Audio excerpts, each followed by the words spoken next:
Hi ಹಾಲ್, ಇದು ಗುರುವಾರದ video. ರಾಯರಿಗೆ ಪೂಜೆ ಎಲ್ಲ ಮುಗಿಸ್ಕೊಂಡೆ. ಇವತ್ತು ನಾನು 5 o'clock ಅಲಾರಾಮ್ ಇಟ್ಟಿದ್ರೆ ನಂಗೆ 4 o'clock ಎಚ್ಚರ ಆಗೋಯ್ತು. ರಾಯರಿಗೆ ಪೂಜೆ ಮಾಡಬೇಕು ಅನ್ನೋ ಖುಷಿಗೆ ಪೂಜೆ ಎಲ್ಲ ಮುಗಿಸ್ಕೊಂಡು ರೈಲ್ವೆ ಸ್ಟೇಷನ್ಗೆ ಹೋಗ್ತಾ ಇದ್ದೆ. ಹಾಗೆ ಇಡ್ಲಿ ತೊಗೊಂಡು ಅಲ್ಲಿ ಒಂದು ಅಜ್ಜಿ ಇರ್ತಾರೆ, ಅಜ್ಜಿಗೆ ಇಡ್ಲಿನ ಕೊಟ್ಬಿಟ್ಟು ಟ್ರೈನ್ ಬತ್ತು ಅಂತ ನಾನು ಫಾಸ್ಟಾಗಿ ಹೋದೆ. ಇವತ್ತು ಊರಿಗೆ ಹೋಗ್ತಾ ಇದ್ದೆ, ನಾನು ಆಫೀಸ್ ಮುಗಿಸ್ಕೊಂಡು ಹಾಗೆ. ಸೊ ಇವತ್ತು KR ಮಾರ್ಕೆಟ್ಗೆ ಹೋಗ್ಬೇಕಿತ್ತು, ಫ್ಲವರ್ಸ್ ಮತ್ತು ಫ್ರೂಟ್ಸ್ ಎಲ್ಲ ಬೇಕಿತ್ತು ಅಂತ KR ಮಾರ್ಕೆಟ್ಗೆ ಹೋಗಿ ತೊಗೊಂಡೆ. ಮಲ್ಲಿಗೆ ಹೂವು ಬೇಕಿತ್ತು. ಮಲ್ಲಿಗೆ ಹೂವು ಎಷ್ಟು ಅಂತ ಕೇಳಿದರೆ 1000 per kg ಹೇಳಿದರು.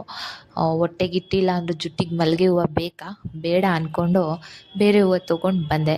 ನಾನು ಇವತ್ತು ಊರಿಗೆ ಹೋಗ್ಬೇಕಿತ್ತು. ಸೊ ಧರ್ಮಸ್ಥಳ ಬಸ್ ಹತ್ಕೊಂಡು ಬಂದರೆ ಕುಣಿಗಲ್ ನಿಯರು ಪಂಚರ್ ಆಗೋಯ್ತು. ಪಂಚರ್ ಹಾಕ್ಸ್ಕೊಂಡು ಹೋಗೋಷ್ಟರಲ್ಲಿ ಸ್ವಲ್ಪ ಲೇಟ್ ಆಗೋಯ್ತು. ಇಷ್ಟ ಆದರೆ ಲೈಕ್ ಮಾಡಿ, ಫಾಲೋ ಮಾಡಿ. ಬಾಯ್.